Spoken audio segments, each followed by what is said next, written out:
two trends that really struck me over the break that have been discussed a little bit in the literature. The one is around gamification, and the other is the importance of women in brands. So let me talk a little bit about gamification. And what the academics and practitioners are seeing more and more is that consumers these days want to be more engaged. They want to experience something. They want to participate. They don't just want to be passive receivers of a brand's message. They want to engage with that brand. They want it to feel as if it is their brand. And I guess one area of life that most consumers and human beings feel that is sport. And so what's happening more and more with sports brands and with non-sports brands is that brand owners are starting to build in the elements of game, the elements of competition within their brands. And so whether it's about winning a certain number of points or having a certain kind of label, we see on Facebook at the moment the role of badges and how if you complete certain things linked to a brand, you earn a certain badge. And people are very proudly putting this up on their Facebook profile. One of the examples that I think is very interesting is MTN's Last Fan Standing campaign. And so over the last 3 or 4 years, you may know about MTN's work across Africa as a telecommunications giant. And what they did around their soccer sponsorship, initially in South Africa and then across the continent around the World Cup, was to think about how do they get fans involved. And so they ran competitions that created an opportunity for really passionate fans to demonstrate what they knew about their team and to become essentially the last fan standing.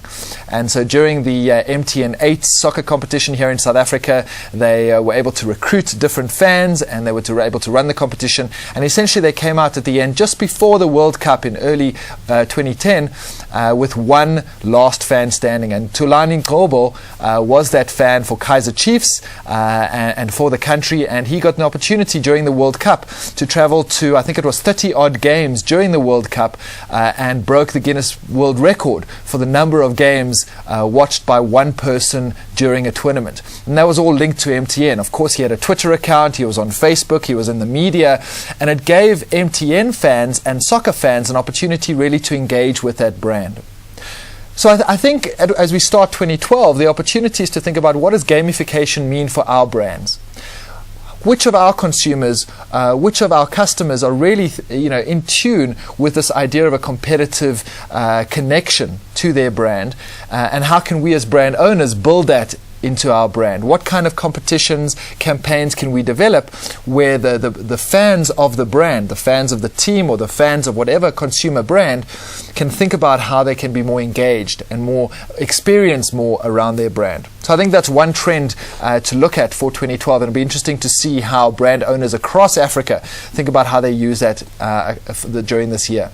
Another quick one I want to mention is the role of women, and we've seen this over the last few years, more and more recognition, typically by the men running brands, about how important the woman consumer is for most brands across most categories. A number I love to talk about in the classroom and in the sessions is the importance of women in buying automotives or in cars. And typically, if you go into most dealerships, they're not set up for women at all, and the car salesmen look down at women, and they're not able really to engage with the woman consumer.